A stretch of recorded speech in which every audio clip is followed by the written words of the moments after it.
사사기 19장 1절부터 9절 말씀 마음을 집중하시고 함께 읽어봅니다. 이스라엘의 왕이 없을 그때에 에브라임 산지 구석에 거류하는 어떤 레위 사람이 유다 베들레헴에서 첩을 맞이하였더니 그 첩이 행음하고 남편을 떠나 유다 베들레헴 그의 아버지의 집에 돌아가서 거기서 넉 달 동안을 지내매 그의 남편이 그 여자에게 다정하게 말하고 그를 데려오고자 하여 하인 한 사람과 나귀 2마리를 데리고 그에게로 가매 여자가 그를 인도하여 아버지의 집에 들어가니 아버지가 그를 보고 기뻐하니라. 그의 장인 곧 그 여자의 아버지가 그를 머물게 하며 그가 3일 동안 그와 함께 머물며 먹고 마시며 거기서 유숙하다가 넷째 날 아침에 일찍이 일어나 떠나고자 하며 그 여자의 아버지가 그의 사위에게 이르되 떡을 조금 먹고 그대의 기력을 돋은 후에 그대의 길을 가라 하니라. 두 사람이 앉아서 함께 먹고 마시매 그 여자의 아버지가 그 사람에게 이르되 청하노니 이 밤을 여기서 유숙하여 그대의 마음을 즐겁게 하라니 그 사람이 일어나서 가고자 하되 그의 장인의 간청으로 거기서 다시 유숙하더니 5째 날 아침에 일찍이 일어나 떠나고자 하매 그 여자의 아버지가 이르되 청하노니 그대의 기력을 돋우고 해가 기울도록 머물라 하므로 두 사람이 함께 먹고 그 사람이 첩과 하인과 더불어 일어나 떠나고자 하매 그의 장인 곧 그 여자의 아버지가 그에게 이르되 보라 이제 날이 저물어 가니 청하건대 이 밤도 유숙하라. 보라 해가 기울었느니라. 그대는 여기서 유숙하여 그대의 마음을 즐겁게 하고 내일 일찍이 그대의 길을 가서 그대의 집으로 돌아가라 하니. 아멘. 사사기 전체는 21장으로 되어 있죠. 그런데 17장부터 마지막 21장까지의 내용은 사사시대, 전체로는 한 400년 정도 된다고 그랬어요. 그 400년의 사사시대의 그 시대상을 반영한 그때의 영적 수준, 또 그때 하나님과의 관계, 그때 사람들의 어리석음, 그래서 왜 그 사사시대가 무너지는 것인가 하는 그 교훈을 담고 있는 내용입니다. 오늘 읽은 1절에도 보면은 이스라엘의 왕이 없을 그때에 그랬죠. 이 표현은 우리 앞에서 17장 6절 그리고 18장 1절에 이어서 계속 반복되는 내용이에요. 그때 왕이 없었다 하는 것은 실제로 하나님이 그들의 왕이심에도 불구하고 그들이 하나님을 왕으로 인정하지 않았다 하는 거예요. 그러니까 왕은 다스리는 존재잖아요. 오늘도 하나님이 우리의 왕이시라는 것 사실, 그러니까 우리를 다스려 주셔야만 우리를 다스리고자 하는, 그때 이제 다스린다고 하는 것은 우리를 억압하고 군림하고 착취하는 나쁜 왕들과 같은 세력이 우리의 마음을 지배할 수가 없는 거예요. 그러므로 오늘도 왕이 없는 시대, 즉 하나님이 하나님을 왕으로 모시지 않는 시대, 하나님의 다스리심을 거부하는 시대, 그런 시대는 사사시대나 오늘이나 또 나타나는 현상들은 또한 다르지가 않는 거예요.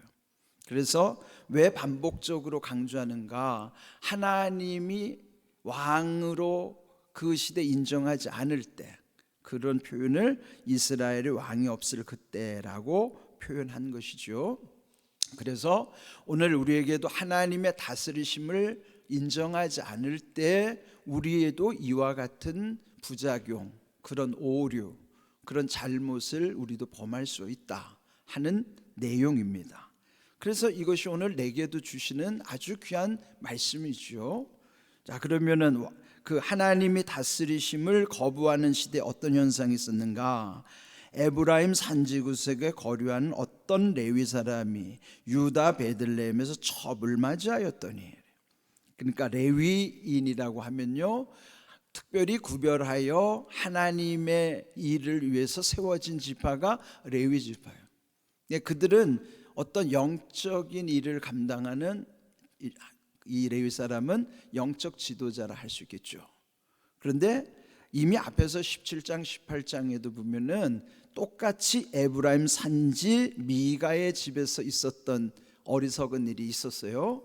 그건 뭐냐면은 미가가 그때도 한 레위 사람을 자기 개인 제사장으로 세워서 그 집에 자기가 어머니 돈 훔쳤던 돈 가지고 우상을 만들고, 우상을 자기가 표현한 대로 내가 만든 신, 그거를 하나님으로 대체해 버린 거예요. 내가 만든 신을 하나님으로 모시면서 그 레위 제사장을 고용한 거예요.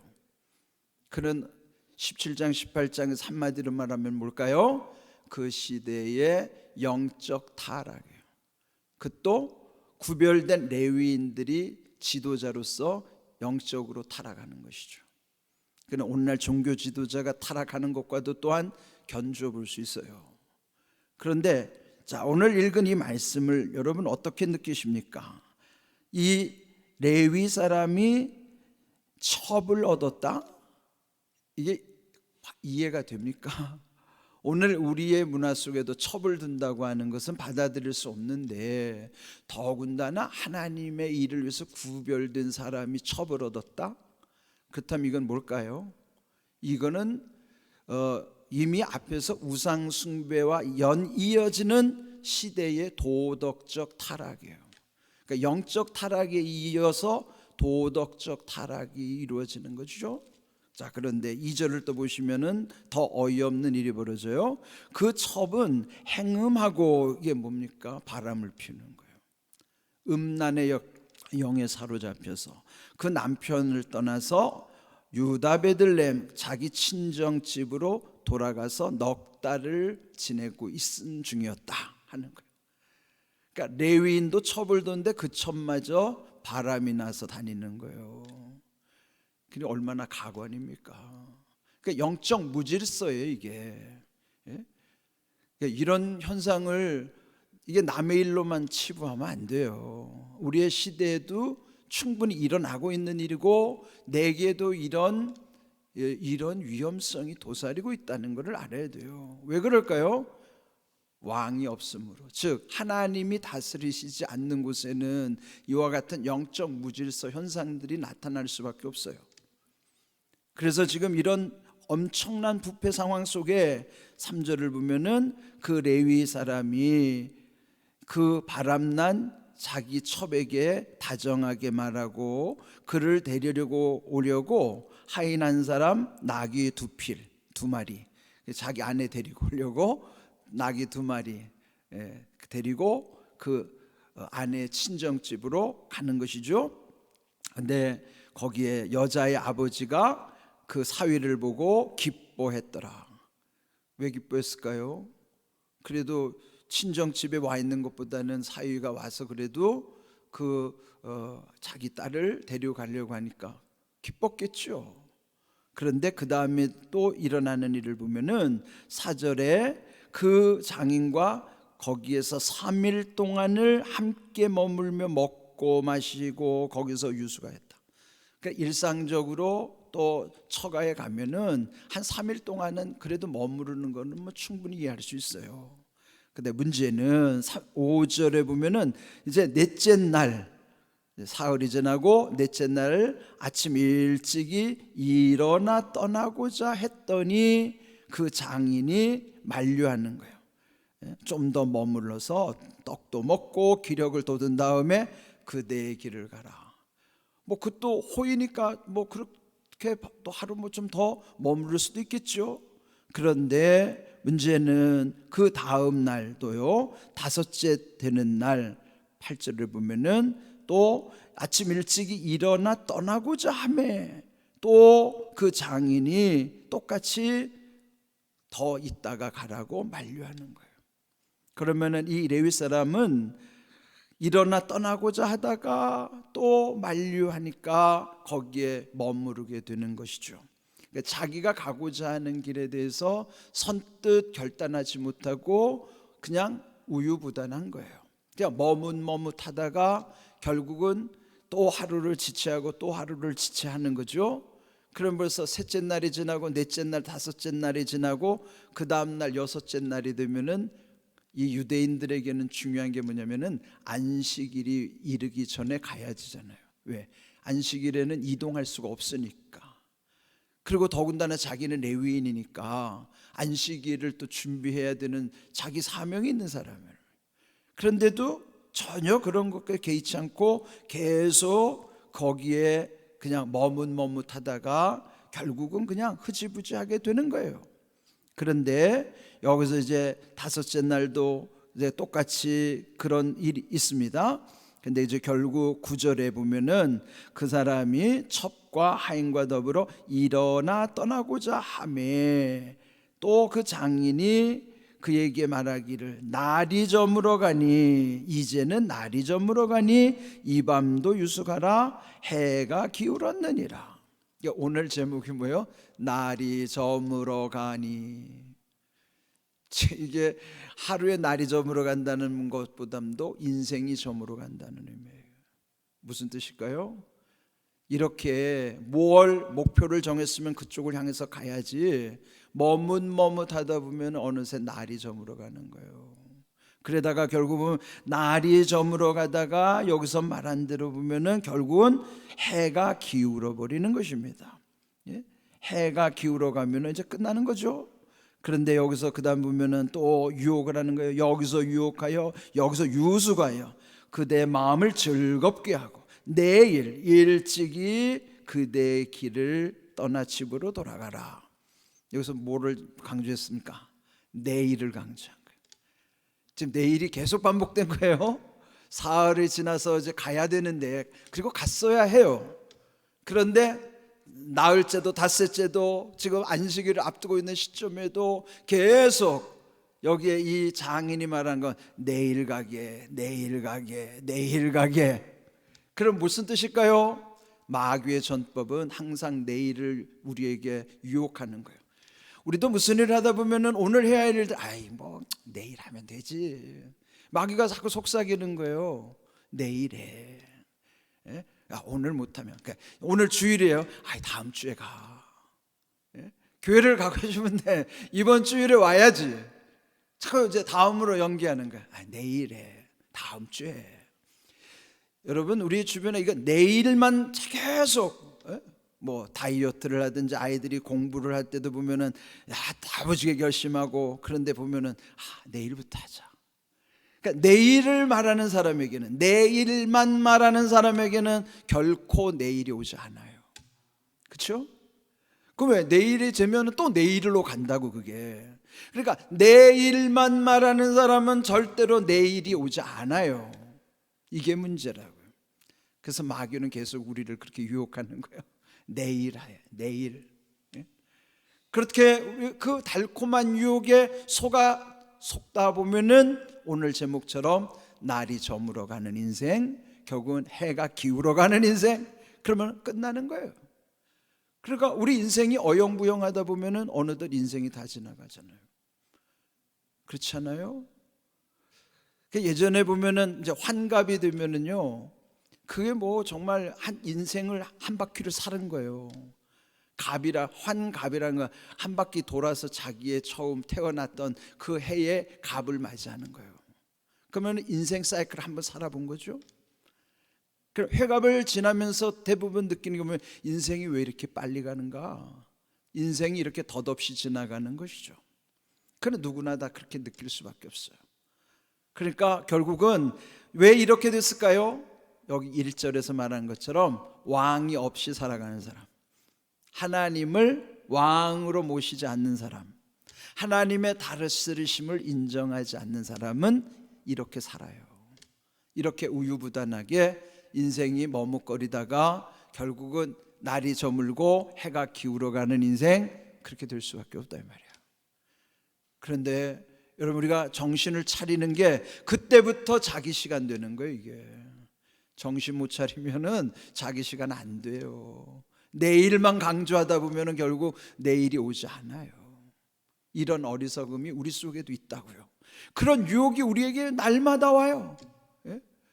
그 유혹에 마귀가 계속 우리를 속삭이는 거예요. 그렇게 해서 넘어뜨리는 것이죠.